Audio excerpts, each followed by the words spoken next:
What's up guys?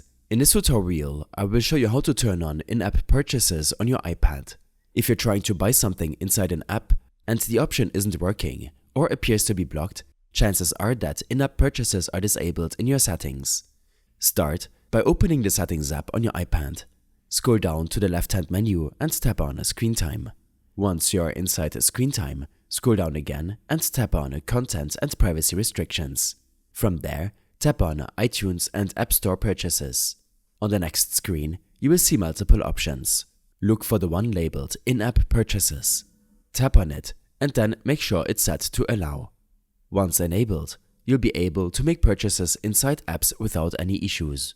This setting is useful if you've previously restricted purchases to prevent accidental spending, or if you're just setting up a new device and want full access to app features.